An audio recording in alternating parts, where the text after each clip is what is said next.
general out Oh, in the middle yes, of that's nowhere? what I was doing. I actually had a pistol in my hand at the time. I was really ticked off. When I was having this fit, I was waving the gun in the air, okay, and I had this fit. And at this moment, I said, okay.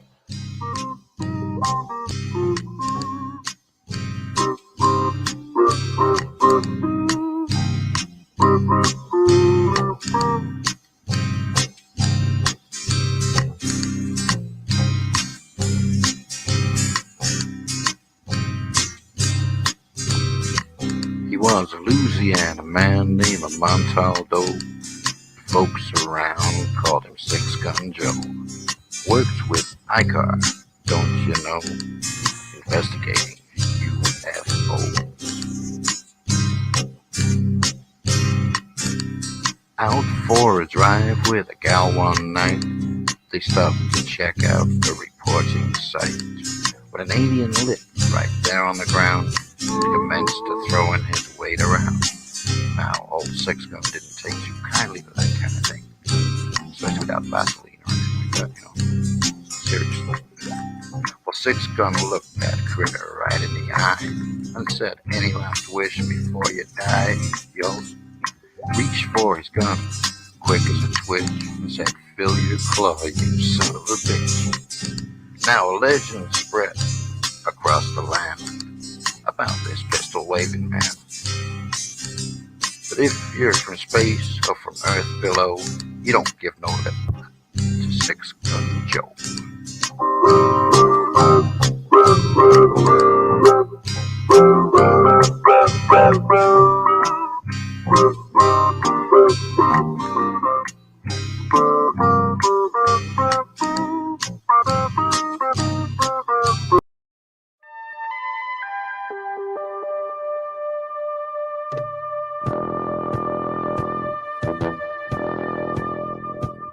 Tune in to UFO Undercover, Wednesdays at 8 p.m. Eastern, with your host, Joe Montaldo, right here on the Paranormal Radio Network.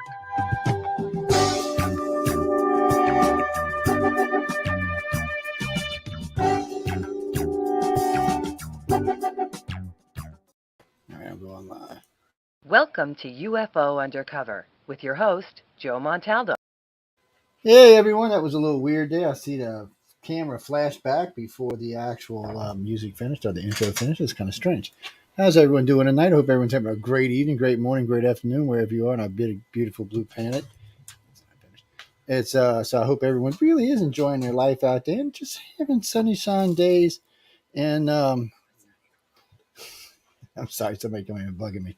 No, but anyway, I hope everyone's having a great evening. You know, I love this show because it does go out to every country on the planet now officially.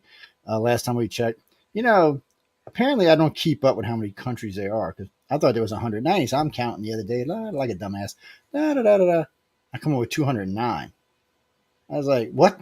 So I got to go back and look. Officially, there is 209 countries, provinces, and whatever else, which was news to me, by the way, people, because I thought it was 190. So I had to go back and check on the internet and get on there and check all kind of dumb stuff. And so it's all together. I mean, like I was telling a friend of mine the other day, we're in North Korea. We had 5 listeners in North Korea. We have 8 now. Okay. God don't know who's listening to us. Lazarus, maybe you'll get some books sold. I have no idea who's listening to us because really, people, in case y'all didn't know, 90% of North Korea does not have internet, period. Shit, half of them don't have power. So it's got to be somebody way up. I mean, to have internet access into the United States or into China, because I mean, they can access us through, I think we're in 12 or 14 cities in China now, all the big ones, plus some small ones. They might be accessing us that way, but still, it's got to be someone up in the world that actually, somebody up in the world that has some money, some power. Maybe it's Kim Jong and his sister. I have no idea who it is, man, but it's somebody. And it's weird because the other day we were talking. We have 275 Venezuelans. Well, I know who some of them are because I have a cousin down there who's a governor of a province down there. So fortunately for him, he's in one of the good provinces where they're not starving to death. He's been really lucky. Not so lucky for the rest of the country, but it's just weird. Cuba, we have 16,000 people listening. I have no idea what they're listening to us on, and they could be listening to us terrestrial radio. But I have no idea. So anytime I see these countries, it weirds me out. as I go through the things, because about every 6 or 7 months I go through just to see what shows I got on what countries and how well they're doing and stuff like that. And, like Canada, of course, we had a lot of listeners in Canada. Of course, we have 9 hosts from Canada, so we should have a lot of listeners from Canada. Australia, we have a lot of listeners. All of Europe, we have a lot of listeners. It's interesting to watch. What was weird is, so Russia was number one country for the last, before the war started, they were number one for about 18 months. It was Russia, China, then the United States, which was weird. So Russia and Ukraine get into it. Russia drops down. I think they're 14th now on our list. Israel for the last 18 days has been first. Really? How many people actually live in Israel? I mean, I'm confused, man. Anyway, we'll get on to that later on, guys. But if you live in Israel, I'm not picking on you. I know Toronto, we have a lot of listeners there, over 36,000 just in the city alone. But really, for y'all to rank number one over China and the United States, I don't know what y'all are doing over there, but keep it up.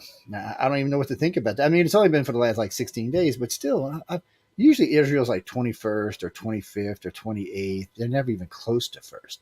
I even called one of the tracking companies to make sure it wasn't an error. They're like, no, it's legit. I'm like, oh, I said, if all of our other numbers come down that much, I don't know what to think. But anyway, tonight's guest is Lazarus Black. I met Lazarus, and at this past year's Writers of the Future Awards. Writers and Illustrators of the Future is what I always leave out to poor illustrators. Shame on me, because his boss lady is an excellent illustrator. Her and I had a great conversation about we'll just say fun artwork and leave it at that. If y'all want to know what I'm talking about, you'll have to go watch. Actually, she was supposed to do 2 hours with me, but John and Emily Goodwin kind of jumped in on top of her. That didn't sound right. But anyway, John and Emily showed up that night and we did an hour. So, but Lazarus we had a great conversation when we were there. We did about an hour and a half while we were there, and then we talked since then.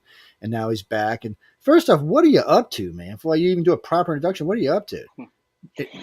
Oh, hell, it's convention season. Oh, right. So I've been traveling all over. I was at San Diego Comic-Con a couple weeks ago. How was that? Actually, it was really good. It was our best San Diego Comic-Con, ever. So we're really happy. I like that idea. I wanted to come out to that one bad too, and I was like, my wife's like, I will hurt you. I was like, okay, I'm not going. Look, I didn't mean to cut you off. Go ahead. Well, it treats. I tell everyone that who's interested in going to San Diego Comic-Con that you have to treat it like Disney. It's one of those, there are people who save up for years to travel, and when you get there, there's too much to do. You're not going to do everything you want. It's going to be extremely hectic. It's going to be extremely crowded, and you just have to kind of set yourself up mindset-wise to do that. Now, we exhibit, we don't attend. So this year, there were a lot fewer attendees. We're still climbing out of the pandemic. Yeah. But at the same time, the convention was built for like 100,000 people. That's where it usually gets. This year, I had the feeling it was more like 60, 70,000 people. And That's still huge. That crowd worked better because people could actually walk through the entire convention floor and then come back.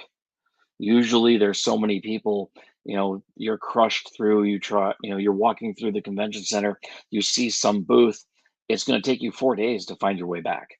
It's just so big. So this year, a lot of people were able to find what they wanted to see and then return frequently. And there's a lot less stress on the people that I saw. So I know it's going to get back up to over 100,000 people next year or so, but we really enjoyed, and I know a lot of people really enjoyed it having a smaller crowd. Sorry about that. My damn mic muted itself. I know they were toting one of the largest. It was the largest Comic-Con around. So I know I'm a in the Dragon United might be States this year. Yeah, oh yeah, I know what you're saying. Everything's bigger overseas, guys. Somebody told me the other day, a friend of mine was, the NFL's games get more viewers than anybody in the world. I said, dude, don't go there. Just don't. I said, you ever heard of soccer, football in Europe?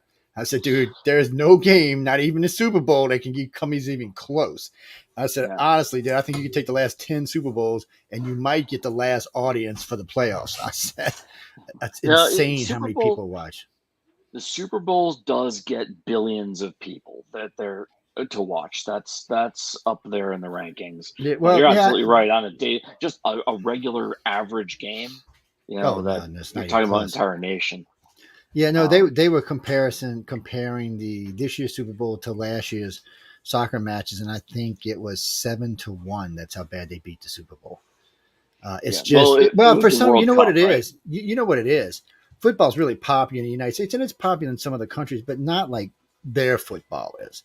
Soccer is popular all over the world. Even in this country, soccer is popular, but it's not. Yeah. It's popular. It's a big sport in Europe. It's a big sport in the Middle East. It's just a sport that's played all around the world, whereas football really isn't. It's I guess because football is more contact. I don't know what it Well, is. well, I it's enjoy also both, so I don't want to hate.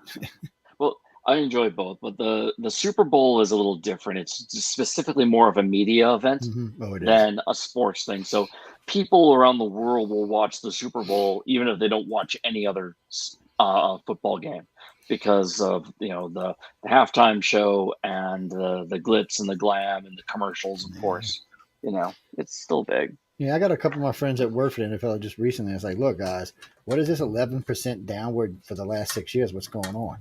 And they're like, well, the Super Bowl has been going down for actually 10 years, but the game itself has been going down anywhere from 11 to 15% for the last 5 years. I'm like 6 years. I'm like, so I knew there was a couple of things that I don't want to get into because they're political, but I know a couple of things that did hurt them. But I would figure by now we'd have bounced back from that. What it is, you know what it is? We don't have them crazy, exciting people. They'll get some though. Somebody will pop in and stand up and get. Because I missed a game, and to me the game's different today than it was when I was a kid watching it. It's like an entirely different football game. Yeah, you It's don't have Tony Mandarich and Brian Bosworth well, and I'm all honestly, those out of their gourd I know. medium Yes, quality. you Z Jennings cannot handle old football. Y'all, you think you're woke now? Oh my gosh. Anyway, it was a little rougher back then. It was less pads and stuff like that. But a friend of mine's been bitching because he calls NFL flag football now.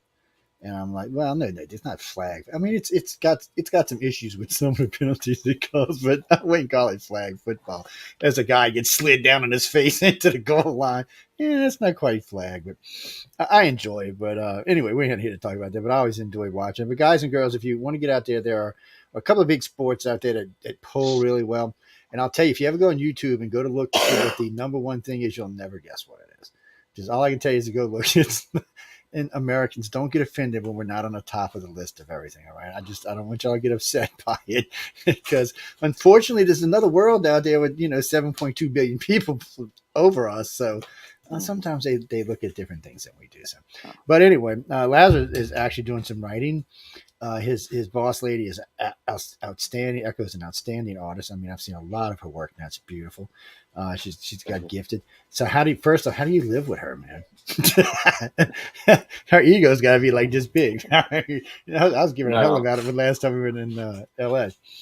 She's no, such a sweetie pie. Really, she she's is.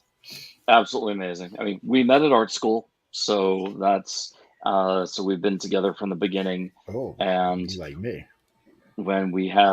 so we nurtured each other's career, me on the studio side and her on the freelance side, and we supported each other through it. I have my That's the way to do it. skills that have I've had a quite decent career, and then I saw her genius, and she saw something in me, and that kept going.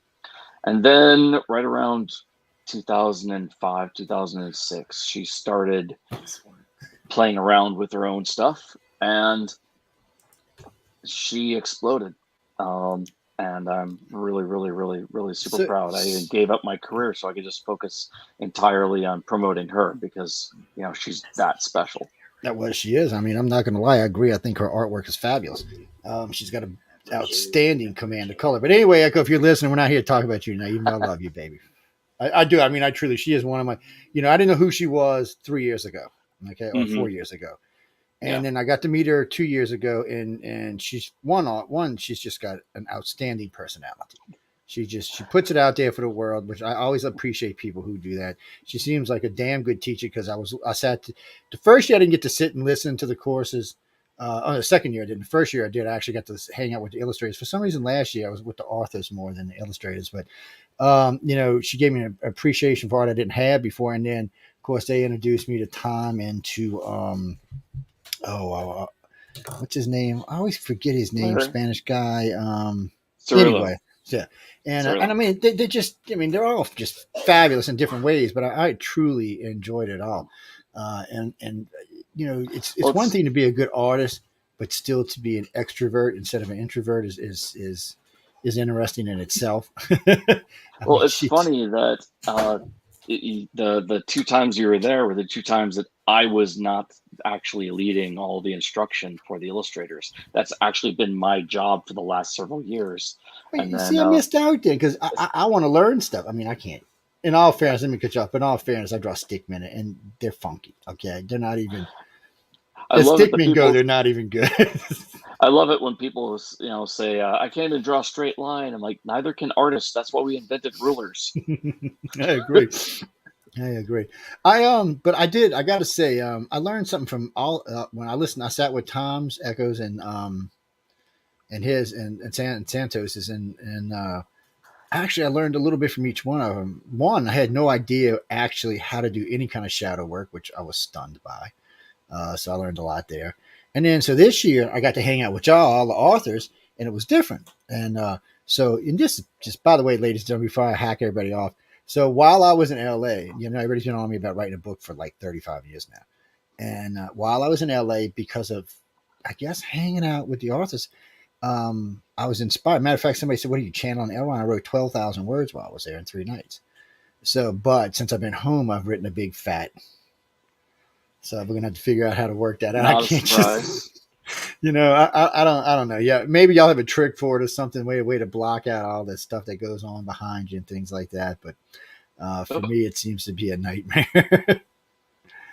It's so. I yeah, mean, so wait. it So is did she? difficult. Well, go ahead. Okay, I'm sorry. No, Did just did she talk you motivation. into submitting to Writers of the Future? So yeah, I started writing when I was really young, and my parents actually expected me to be a writer, but I couldn't get Okay. anyone to read what I wrote. Even my parents, they were always too busy. I was an '80s latchkey kid, right? So my parents Yeah. working until 7, 8, 9 every night, and over time I started doing other things, playing around with the computer, drawing, and I noticed that people would respond right away and praise right away when they saw some picture that they liked. So I ended up going to art school instead, and then to advertising. And the entire time, I would play like role playing games with my friends and with my wife, and I would keep my storytelling going, and I would keep my, learning the craft of pacing and plotting and characters, and always wanted to, get into writing. My friends were always telling me how they wished I was the one writing scripts for things. And finally, a couple years ago, that Echo just kicked me in the butt and said, I'm not doing advertising anymore. I'm not really doing art anymore. It's to take a crack at writing. And I started submitting to the Writers of the Future competition because it's anonymous. It is anonymous. And even as a judge of the Illustrators of the Future competition, um, they didn't. No one knew that I was submitting except for Joni, who has to see the names, but she Yeah, because Joey, deletes yeah, right at the thing. Yeah, she manages the database. But even then, I got permission in advance. Just in case. We don't want to have uh, uh, any concept, anyone yeah, accusing yeah. Anybody contest saying of it was rigged problems. or anything. Right. Um, And it was what? funny. Galaxy Press just kind of went, yeah, yeah, go ahead. We'll worry about it if it happens. Yeah, No one and I actually mean, expected anything to and see happen. now it's different because they have press there. Now that I'm there, they can't really. Because matter of fact, it was funny. Somebody a couple of weeks ago asked me, "Oh, I hear it's funky business. What do you think?" I said, "Really? Do you?" And I said, "Well, tell me what funky business is going on. I want to hear it." And so they're going on and on about funky business. I said, "Really?" I said, I've attended last 3 years, right?" And their face just went. I said, "No, really." I said, "I was invited by Galaxy Press to come down as press to make sure everything that they had told me, John Goodwin and his wife Emily had told me, was on the up and up." And Mhm. I said, "After 3 years, so far, everything is on the up and up." I said, "I see how it works. I see how it's judged. I understand how the blind judging working. And I said, there is, and I didn't. I was honest. I said, there is one person that knows who it is. I said, but she has. I didn't mention her name, by the way, but I just said she has to know. And I said, then everybody gets a number. I said, but now let me be honest with you people. And it's Not happened by the computer. yeah. And I said, not everybody gets submitted to the judges now. I said, let's not get crazy. I said, and I said, as a matter of fact, I was giving some books away to a school, to John and something. I said, if you want to even have a chance, I said, I know some of the people who are proofing. I said, you better grab them within the first 2 pages. I said, I'm not maybe. I said, I don't want to. I said, I don't want you to screw your book up. But I said, I'm just being honest with you. There's a lot of material being submitted. And I said, since we came on board with them, there's a lot more people from overseas submitting now. I said, so there's a lot of competition. I said, and know this: if you do win, you are a great artist and a great writer, and could be an excellent one in the future. I said, and one of the other reasons I'm here is I said, I want to know who all y'all are when y'all writing sci-fi in the future and fantasy. I said, oh, I know that guy. I'm calling him up.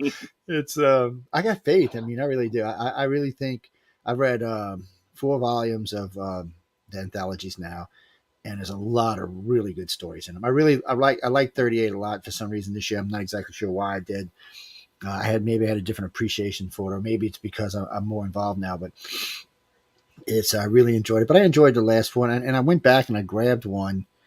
I think it was 3rd or 4th one. I haven't read it yet, but I got it up to read, so I'm gonna read it this weekend. And when I say that, y'all know, I'm like, when I was young, I used to read all the time, but I said now I don't have much time. But look, people, first off, a lot of this you can get on audiobooks, just so you know. But they're short stories, so you don't have to read the whole book at the whole time. You can read a story, read it 2, 3. Usually, like when I was in LA, I would read 3 or 4 stories, and I'd stop, put the book down, go do something else, come back, read 3 or 4 stories, put it down, go back. By the way, there's lots of really good artwork in the book, and you get to meet the illustrators. I gotta say, I do like the what do you call it? The reveal, is that what it's called when y'all? Yeah. Yes. Yeah, the reveal. There's a lot of emotion there. Fun. Yeah, there's a lot of emotion there. And guys and girls, you don't know what we're talking about. There's I've got clips up. John's got clips up. You can go see for yourself. So what happens is, well, I want to say this is an amateur competition in the same way the Heisman Trophy is an amateur competition. Yeah, I understand. All right. You have thousands of people competing, and everyone's putting their best foot forward, and it's every 3 months. It's 3 months worth of work that you put up and you put forward, and it's no guarantee of professional success. I mean, not every Heisman winner actually does anything. That's true. But it's a really good indicator that it's a great pat on the back. I won first place in my quarter, and there are 3 winners every single quarter. So that at the end of the year, there are 12 winners. And what happens is we're all brought to this. Every year we're brought to the award ceremony, but leading up to the award ceremony is a week-long lecture series given by the captains of the industry. Yes, Hell Week. Yeah, it's what I call it. Hell Week, it's man. A version of Hell Week. It's a fun Hell Week, though. But it's fun. Yeah, it's a fun Hell Week. I don't want to give you a bad idea what it is. And all the 12 stories that are selected are handed off to the 12 winning illustrators, and story is matched with an artist, and the illustrator does a picture of the story. Now, for me, it was a little different because I'm also an artist, but most of the writers, they don't know any artists, let alone have done any art themselves.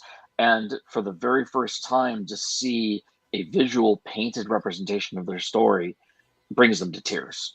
And they do this in a grand ceremony, presenting private ceremony, well, private meaning it's just the artists, the writers, and press. And they reveal the artwork to the writers, and they just get so emotional. It's funny how many bonds have been made between writers and illustrators. The tears shed, the art being passed around. And for my story, I had like I said, I already know art, so I had an idea of what it should be, but I didn't know what the artist they were going to give it to. They gave my story to a 17-year-old kid, one of the youngest winners ever. Yep. And I have to say, I hated him. Just because as a 17-year-old kid, he was so freaking good. I mean, yes, I went to a really good art school, but I was not as good as he was. And he did a phenomenal job on my story. And it was, but looking at it, and he knew who I was, and that I'm a judge, and I just had to, like pick him up and hold him in front of the world, like, hey, look at this young kid, and look what he's done just at age 17. I know. It's Imagine what he's going fabulous, to too. do. It's amazing. And by the way, I'm glad Lazarus brought that up, because the first year I went, it was 16 to 71. That was the winning range. So Yeah. you're not too young and you're not too old.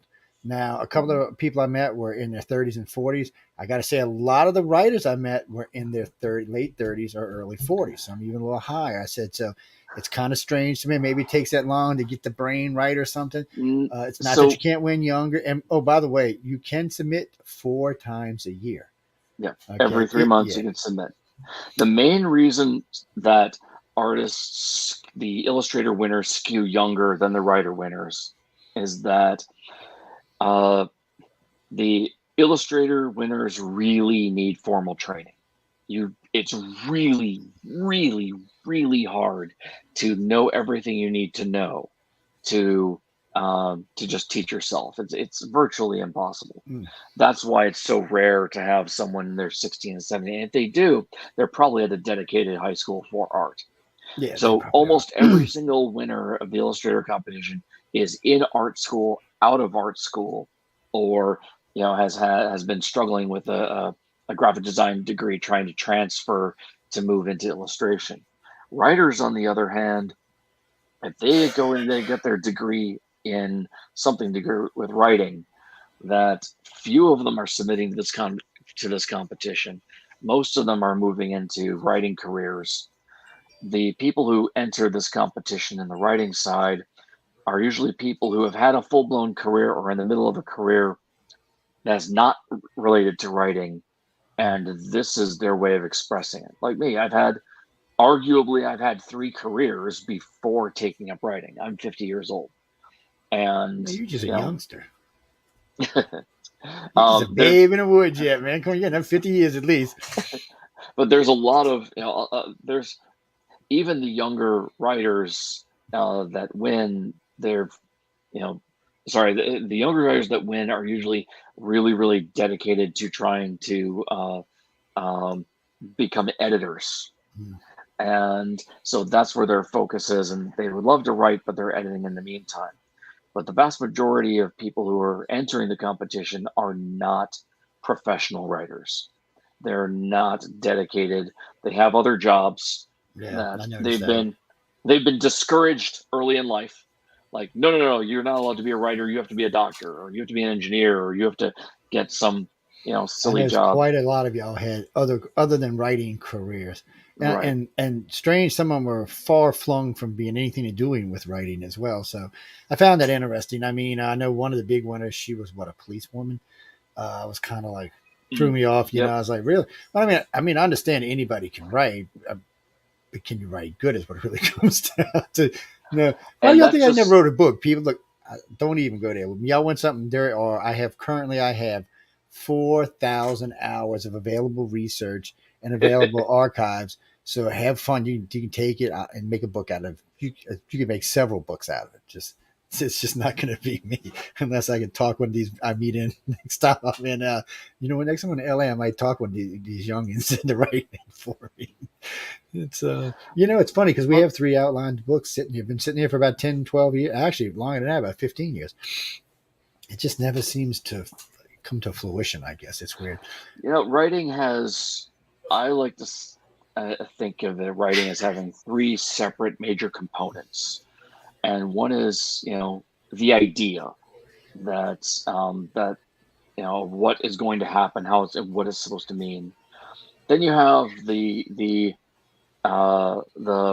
structure that involves, the characters and what they're doing and how and why they do what they do and how things evolve through the story. And then you have the actual words on the page, the writing, quote unquote, itself, the prose. which words go in front of which, in what order, and why would you use them, and would you write this sentence before writing that sentence. And lots of people in the world have ideas, um, and that's something you can't exactly quote unquote learn. Putting the words on a page, prose you can learn, the structure you can learn, but going back to ideas, you need experience to give you firm ideas. I mean, you can come up with, little things, but how those will actually interact with characters is a very unique concept. For example, I've had so many different experiences in boardrooms around the country, as well as on the streets. I've met CEOs, I've met presidents, I've met gang members, I was a pool hustler for a couple years. I've been in advertising. I've met politicians. I've traveled all over the country and all over Canada. I've been to so many different wilderness experiences and camping and hunting and fishing, but I've also I've been in music and the arts and media and entertainment. I can draw on all of those different things into my stories, and I can come up with an idea. It's like a piece of technology, and what does that technology do? Well, okay, the technology is neat, but how it affects each of those different industries becomes the story. Mm. And when someone is young, they don't have those experiences. They have to imagine them, or they have to take them from what other people have written. And it doesn't make what they've done less valuable. It just makes it different. And I think a lot of the reasons why some of the writer winners are older is because when they were younger, they didn't know what to write. And as they gained experience, they started coming up with their stories and then applying it. Well, life gives you experience. Life will give you things to write about. There's no doubt about that. Mm-hmm. And you can turn any crazy story, anything, into sci-fi or fantasy. So, Bruce, no, they write. No, there's more than. I know I'm saying sci-fi and fantasy, but there's more, quite a few more genres than that you can submit to writers of the future for. That's just two of my favorites. Sorry, go ahead. Yeah. You have to be careful. They do submit the book to try and sell in middle grade schools across the country. So while they accept horror, it can't be like splatterpunk or anything. They want it to be mild, eerie, creepy things. Think of this way, people. PG-16, that'll keep you out of trouble. Maybe PG-16. You could probably squeeze PG-17 in because some of the stuff I read was close, but No, 12. No, think of 6th grade. Yeah, PG-12. That's what I'm thinking. Yeah, PG-12. There you go. Because really and truly, when you read these books, they're clean. The stories are interesting. They're fascinating. They're fast. Some of them are fast moving. Some are not. But there's no real gore in it. There's no heavy sex in it. There's no sex at all. They have managed to do these books in a clean fashion. I'm not talking about like in a clean Christian fashion. I'm just talking about in a clean fashion. It's good storytelling without cursing or sex or drugs or alcohol, any of that really. And you enjoy reading a book. We have forgotten as Americans sometimes that storytelling used to be that way. They used to sell stories over radio all the time. And you can find old time radio today and listen if you want to. So, but old time radio wasn't necessarily clean. You ever listen to the Well, Shadow? that's true. That's the true. Shadow was nowhere near. We're talking about FCC standards today, but if it's going over the airways, it's got to be X amount clean. But still, there's just a lot of stuff that you can do that doesn't need. One of the rules on our network's always been you're not allowed to curse, and not to say I haven't slipped once or twice in 25 years of radio, but. Usually no. The matter of fact, the only time I've ever cursed in radio is when I'm doing politics because it just me off like that. So I can't, being a centralist makes it hard because I get to hate on both sides, which gets me in trouble nonstop. All my liberal friends are like, Joe. All my conservative friends are like, Joe. I'm like, what? I'm in the middle, guys. Get over it. I said, I want what I want. I said, I don't care what y'all want. It's kind of funny to me. Oh, by the way, guys and girls, we do have 250 books we've been starting to give away, courtesy of Writers of the Future and galaxypress.com. They just came in the other day. They were actually earmarked for Dragon Con, but I think they had too many, so I got the overflow. And you know what I'm going to do with them? I'm giving them away. All the shows and network will be giving books away from now through January 1st. Last year we gave away 1,500. We will probably, our goal this year is to give away 2,000 books between September 1st and January 1st. So if you want to donate books, feel free. You can write me at icarcox.net. You mean illustration? We do give illustration away, but usually it has to be really good or it has to be from someone who's known. I don't mean they have to be famous, like on television famous, but they have to be like known. See, like the boss man's wife here, she's known. She's an excellent artist. If you look her up, you're going to see she got great work, stuff like that. Yeah. But if you submit that kind of work, even if you bought it, I still need you to contact or give me the contact information because we don't put people's work up without their permission because we're giving it away for free and we don't want to upset an author or illustrator or anything like that. So we make sure everybody knows what's being given. And most people who send it to us themselves, so there's not that issue. But sometimes I get stuff sent in from, listeners and I just want to make sure it's on the up and up. People, we live in the woke world now. So people get upset when you get their stuff without asking them about it. So be sure you just check with whoever, if it's writers, you're not going to have to worry about so much, but illustrators you do. They're kind of picky about giving their work away on the internet, and I don't. Well, the biggest problem with the internet, with the artists on the internet, is there are companies now that are literally stealing images off the website and starting to make T-shirts out of them. Oh yeah, I've seen that. There's a big thing that there was a couple printers that they had little bots that would go out and they would go on Instagram and they would look for any image where someone would type, "I would like to see this on a T-shirt," and it would instantly download that and put it on their website as "we will make a T-shirt out of it." 100% illegal, even internationally, but they were doing it, and then they were still advertising it. They still sell them on Amazon and Etsy, and they have to be shut down. And these poor artists are working their asses off. Yeah, they are trying to get, trying to get any kind of publicity. And I know some of them are starving artist people, so. Don't rip off somebody. And, I know somebody the other day, why, Joe, these people are probably millionaires. You don't know that. Okay. You do not know that. I mean, some of them may be, but a lot of them are not. I'm sorry. Go ahead, we were at a convention about 10 years ago, and it was a little convention and there was some tattoo artists in another part of the convention. And a guy walked up to this teenage girl who was selling prints of her art at $10 a piece. He pulled out his phone, leaned over one of her art, said, "I love this piece," took a picture of it, and then said, "I'm going to bring this over. I'm going to get a tattoo of it made by that guy over there." Something. I mean, and she's like, "Well, could you buy the $10 print?" He's like, "No." And a bunch of the artists in the area started railing on him because we knew he was going to pay at least $200, couple $100 for that tattoo. But he wouldn't give the artist who created the image that he loved to put on his body forever. He wouldn't even give her $10. That's just cheesy. People like that are just cheesy. And you do see that kind of shit all the time. I mean, it's just part of it. As a matter of fact, when anytime I have any of the illustrators on, because like with Echo and Tom and Larry and a couple others, these are big artists that have really nice artwork. And I was very clear about it. I said, you can look at this all you want. It's on all these pages. I said, do not replicate it. It is illegal. You do not have the artist's permission or the radio network's permission.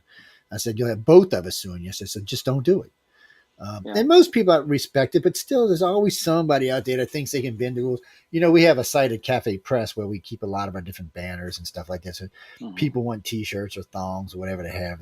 Right now the thong is still the number one selling thing we got. Don't even ask why. I have no idea why. There's 1,100 items to pick from, and that's what sells. And then the next thing that sells the best is these weird pins we got. They just have a picture of an alien on it. They go like hotcakes. But everything else, T-shirts and stuff like that, it varies what's on it. But they can pick whatever they want. They can pick whatever item they want. I mean, they have like 5,000 different items over there. But I just don't like them because they're kind of expensive at Cafe people. I'm just saying. It ain't me. We used to have a Cafe Press site, and just didn't do enough for us at the time. Yeah, Now, because they're too expensive is what they are. They want like $25 for a T-shirt that you're going to make $5 on, and it's going to be your artwork on their T-shirt. Basically, I'm kind of like that irritates me. So now if I want T-shirts, I'll just order them like 100 at a time and from one of the local companies, and they end up costing like $6 a T-shirt or something. So yeah, we're doing licensing right now. Echo's got some products. Her art is going on products going out there. She has her own line of makeup now. Oh, does she now? Oh, I'll have to get her on. So we're going to talk about that. I know what I'm going to do. I'm going to invite her on. I'm going to bring the girls on with me. Yeah, we're going to have a three-way. Well, because no, Bruce, what do I know about makeup? Really? Did you look like any makeup on his face? No. I do look good for 60, man, but still, it takes work. So and, a good friend of mine a couple weeks ago he said, man, your beard always looks so good. He said, you don't even get no gray hair. I said, no. I said, I ain't got none on my head. That's true. I said, but half my hair's gone anyway, so it don't matter. I said, but this? I said, no, dude, this is dye. I said, if there's no dye in it, this bitch is white. Let's not even try to pretend. And he said, well, I don't understand. He said, oh, so why do you do that? I said, because I'm on TV.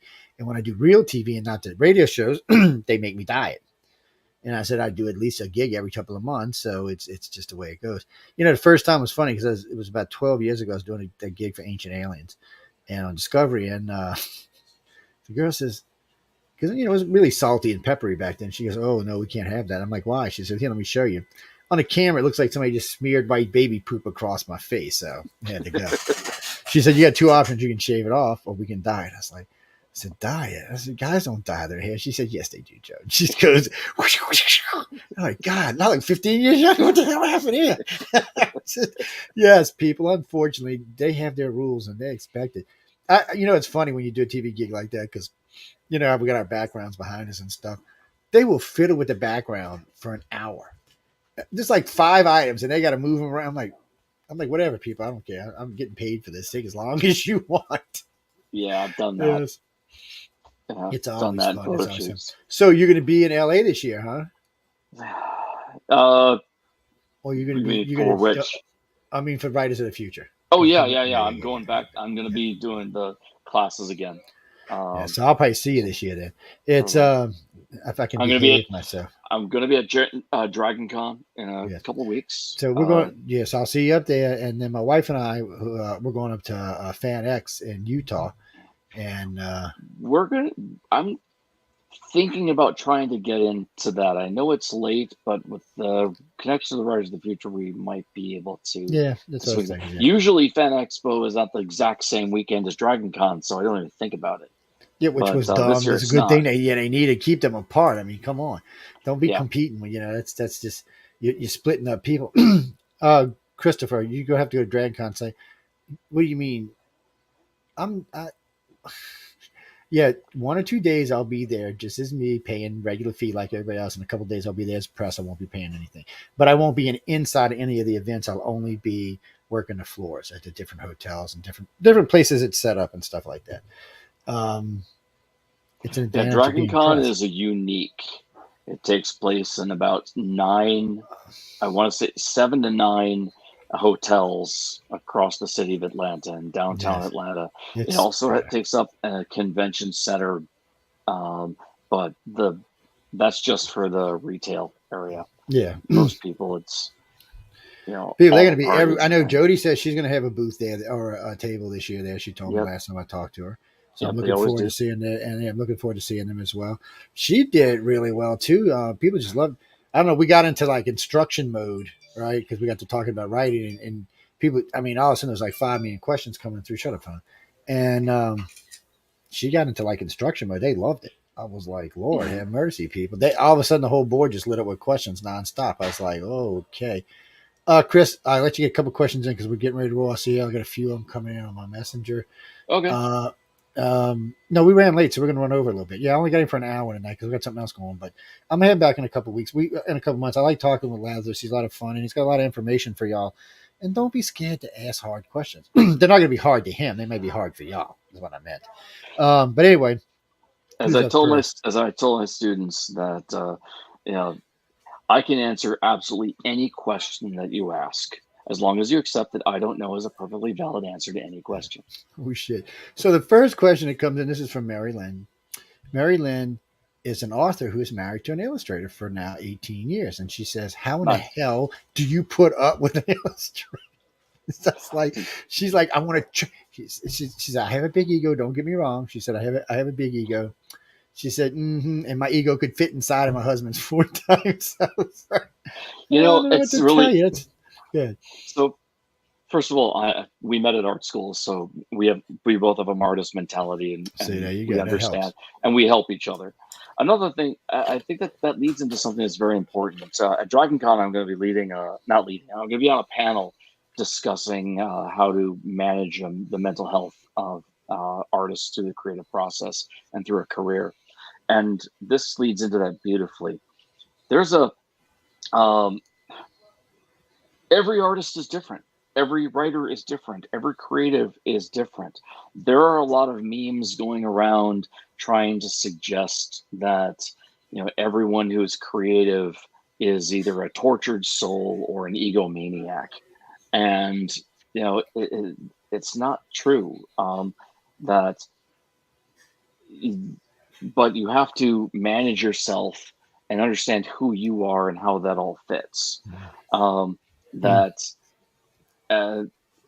someone with a large ego, there may not be a lot to manage, and that's fine. Someone who feels like they have what's called imposter syndrome might need to get some help. It's normal to have doubts about how well you are doing and how well you might succeed. That happens everywhere, with every single career in the world. But imposter syndrome is misunderstood. Imposter syndrome is specifically when someone has actually achieved great things and a long career and still says they're going to take it away from me once they find out that I'm not actually really good. That's a level of anxiety that is abnormal, and it's something that people should take care with, maybe even see a doctor about to make sure. Because I've known plenty of artists that doubt. I don't think I've known one that hasn't. Actually, that's not true. I've known like 3 that never doubted. And I've known artists that have this imposter syndrome, and all of those are now in 2022 finally on anxiety medication. But there's a lot of misinformation spread where people think that anxiety is what makes them creative, and that's not true. That they think that if you don't have, I saw one meme someone shared that only good art, you're only a good artist if you have imposter syndrome, and that's absolutely not true. And if I had a message that I can just share right now, is understand who you are, figure out who you are, and if you really are rejecting the success that you have, if someone buys something from you and you go, oh, well, they were just pitying me, that's one thing. But if you have had a several year long career and you've been consistently producing and people consistently supporting you, and you literally have that words going through your head that say they're going to take it away from me, seriously seek out some help, seek some therapy, seek out some doctors, just to make sure. If they clear you of all those things, that's fantastic, but don't go undiagnosed, because your life will be much better if you can get help. And it's going to improve your career. It's not going to reduce it. And see, guys, and now y'all can actually come check out at Dragon Con and listen to the panel if you can get in. Look, a lot of these panels you can't even get into, people. Mark, I have friends. I can get in a lot of places y'all can't, but still, it's over the years I've made some friends. Well, I got friends in a lot of different areas. I got politician friends. I got governor friends. I got friends in lots of different industries. Yeah. So I've been, I've had an interesting life. And in the last 4 or 5 years, well, actually, in the last decade, I've made quite a few inroads in with illustrators and authors. I mean, we've always done a lot of authors on the network because a lot of our shows just only do authors. They don't do anything else. We have 5 or 6 shows that work through publishing houses that they do authors for the publishing houses. But we used to like let a host do one publishing house, and then I said no. I said we're not getting paid for this, so we're not just going to advertise for one publishing house. I said so if y'all want to do it, that's fine, but you have to do multiple publishing houses. And I said as long as you do that, I'm good with it. And I said if you want to do independence, I'm fine with that as well. I said but we're not going to advertise for one. I said we have too good of a reach these days to be doing that for shits and giggles. So Martz, what kind of hellish name is that? Martz. Did you like forget how to write your name or something? Oh, it's a Facebook account. Okay, well, what does it mean? Could be Is Mart S. is is Martin is it S. is it like from Europe or somewhere? Is it an overseas name? A South American name? Anyway, what's your question? What's the single best piece of advice that you could give to an up and starting author? He says he's got 2 short stories out. One is about He said it's about 50 pages and the other one's about 100. He said by saying that, though, he said the first one is about 9,000 words. He said the second one's about 26,000. He said, but he seems to just be struggling every word all the way through nonstop. And he just can't seem to get a grasp on getting it started right. Single piece of advice. That's a tough one. Don't stop writing. There you go. Don't stop trying. Okay. To narrow it down to your specific situation, short stories are around 5,000 words, give or take. It's 7,000 words is the cap of almost every short story publication. It's extremely rare for anyone to want something more than 7,000. Writers of the Future will take up to 17,000 words. Yeah. However, this is volume 38, the one I'm in, was like the first time they ever had multiple stories over 14,000 words. They're usually between 3,000 to 6,000 words. Yeah, which makes sense. Then you have this interesting discussion that happens in the writing community. Are you a plotter or are you a pantser? These are considered 2 different kinds of writing styles, and I disagree with them as being as actually being separate. Someone who calls themselves a pantser is someone who loves to sit down and write and see where the story leads them and just experience it like a reader and write it all down. And when they're done, they'll hit the end and they won't go back into it. That's generally called exploratory writing, I'm told. And it is an exercise, and it is fun, and it is something that every single writer does to a degree. However, it's almost impossible to sell a story like that. Then you have the plotters, the people that will come up with an idea for a story, and they'll write an outline of it, and then they'll sit back and then write the outline. And even the people who do plotting that way generally all agree that in between their plot points, their outlines, they explore. They'll say the scene will begin here with this character thinking one thing, and the scene ends with them discovering something different. But they don't necessarily know how that happens until they sit down and write it. When they sit down and they'll explore the story on how that works until they reach specifically that end. And they'll use that end as their goal. Even then, sometimes the goals shift.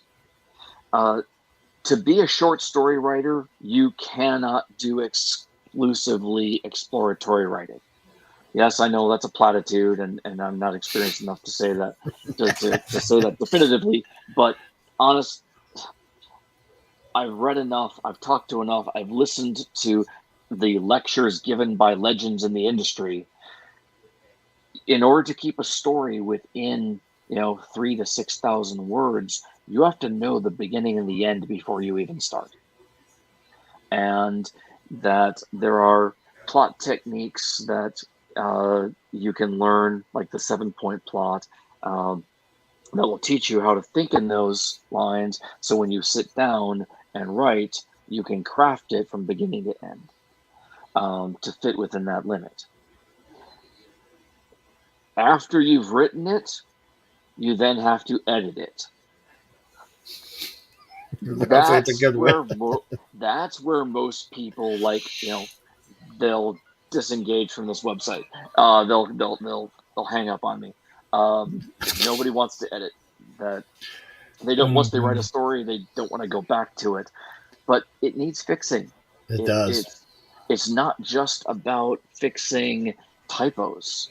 It can be about, maybe the tension's wrong. Maybe that one thing happens before something else, and it felt right when you wrote it, but when you read it the second time through, or when someone else reads it, they weren't feeling the same way. Yeah, I know all the good authors I've talked to always go back and read it. Yeah. Shit, most of them will read it a couple times and give it a couple of their friends to read. Well, yeah, that's a trick. There are writers who espouse a type of writing they call cyclical writing. Dean Leslie Smith is one of those. But he's also been writing for 50 years, and he's been practicing this for 40 of those years.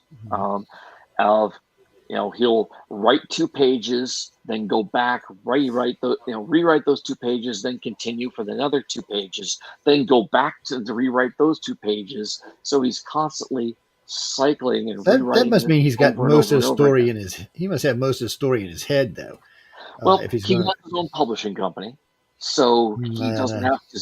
So he doesn't have to deal with an editor. He doesn't have to deal with somebody that says, "No, I don't like this. I want to change it." He publishes it when he's done, and he moves on to the next one. He writes dozens of books every single year. I think he's got written over 700 books. Yeah, he reminds me of Nick. I mean, not Nick Pook. What's his name? Nick Redfern. I was talking to him. He sits there. He writes a book a week. Yeah, that's what he does. But at the same time, Dean specifically says, "I don't write doom." He said, "I don't write something that's special. My stories are just adventure stories." So depending on what type of writer you are and what you want to produce, the way you write is going to have to be different. I write a lot more like blanking. The Canadian author, wonderful, wonderful man, and I'm completely blanking on his name. He's written like 8 novels, and he's won hundreds of awards with them, and he's been writing for as long as Dean. I'm much more like that. At my end of my career, I'm probably going to have a total of maybe 5, 6, 7 novels. And I would think that's the majority of y'all, to be honest with you. I mean, unless you're like a story writer for a TV show or something like that, but that's different. That's a different kind of writing. But most authors I meet only have, 5 to a dozen books, and some have been writing a long time. And I mean, I do like when you were talking about Dean. I met Dean. Dean just can write. I mean, he's just got like something in his head that just Nick's the same way. I asked him one time, "How do you write?" He said, "I write 9 to 5." He said, "It's a job for me." He said, "I get up in the morning, sit down in my chair, close everybody out, and go to writing." And which is a great gig if he can do it. And he can do it. I was giving him shit one time about it. Yeah, I lost count of how many books he had because he's always coming on a network on somebody's show with a new book. Because he writes all kind of weird stuff like cryptids and things like that, and people just eat them up. And I was like, I wish I could do that. I can't lock myself. Like I said, the only time I've been a writer is when I was in LA last year. And for some reason, that was after midnight. I was just sitting there, watching TV because I never go to sleep. So I'm like, I just took the laptop out and started writing. And once it started, I just didn't stop. I was like, shh. Like, damn, this is easier than I thought it was. Which it's not, by the way, ladies and gentlemen. I don't want to take anything away from artists because I cannot write. It was just that particular. I was just in the height with all the rest of the people who were there because I had sat in with 4 classes with the authors, and I learned a lot from Tim and Jody and Tim Powders were talking. Tim Powers. I'm sorry, and I forgot Jody's last name for some reason right out of my head just now. Jody But Lynn Nye. yeah, Jody Lynn, I learned a lot. I'm not gonna lie, and I'm not a think about it, guys. I'm not even really attempted to write, and how much I learned from there. So just think about somebody who actually knows what the hell they're doing, who goes to these classes. I call it Hell Week, and he was laughing because it's not so much that you're torturing, you're just busy. It's busy. Like when they got to write the 24-hour story. I love that, by the way. I've done 3 years of that. I love that. I think that is just great. It's really funny. I've been there for several years, and this is the first time I've participated in it because I was a judge because what you're doing, years. But it's funny. I've seen the days when in other years where the students are up. Not students. The writers are up, until 3, 4 in the morning, and they're crushing, and they're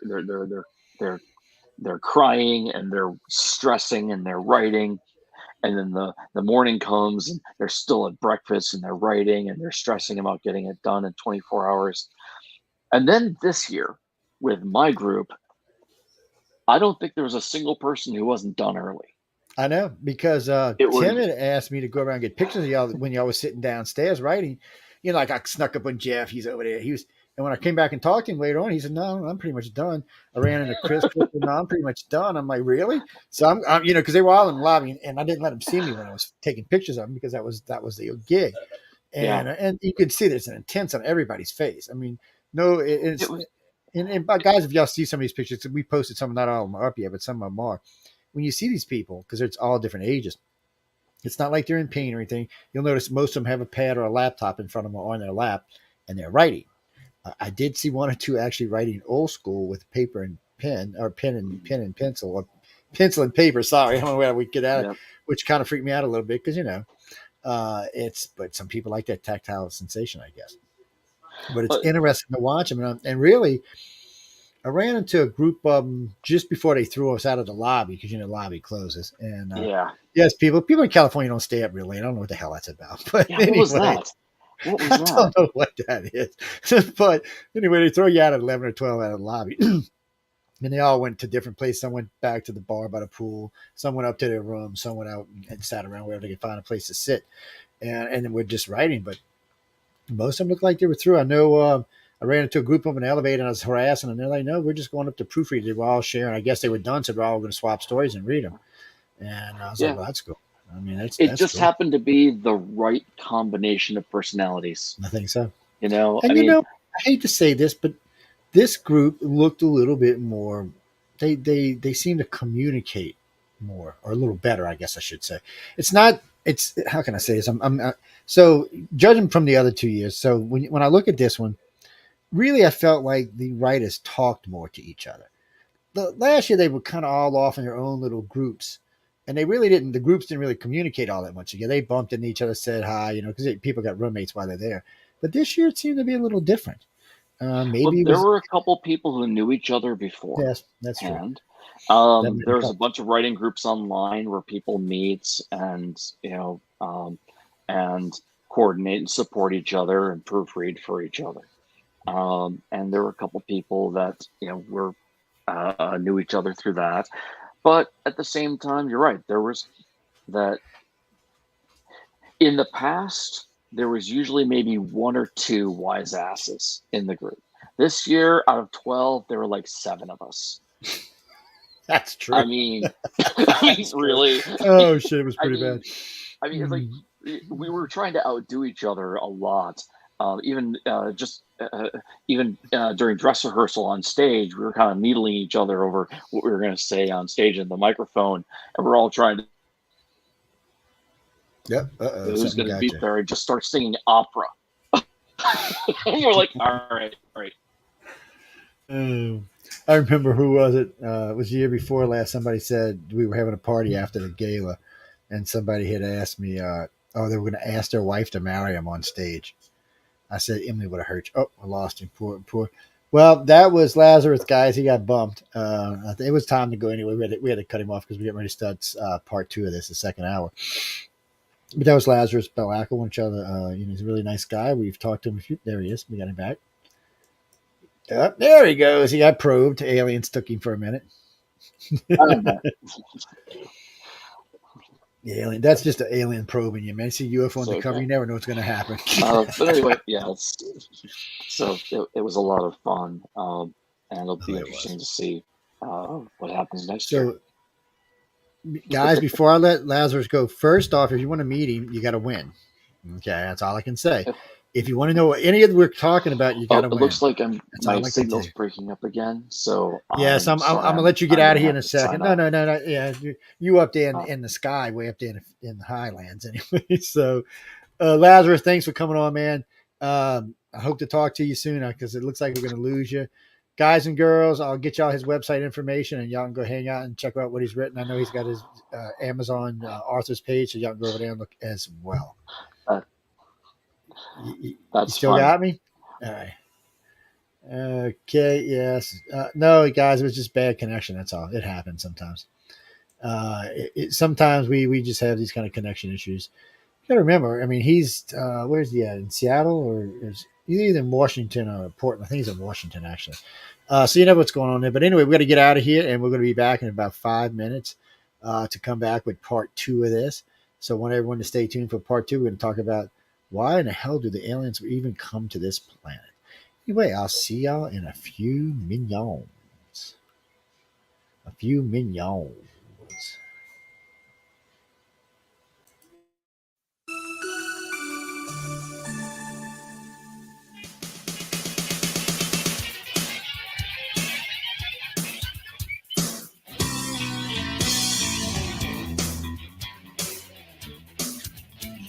Show yourself. Oh, please show yourself. You come to me in the night. You take me for the starry flight. You study me, you dissect me. You never show me the truth to me. Are you little man from the stars? Why won't you show yourself to me? Let me keep my memories of you.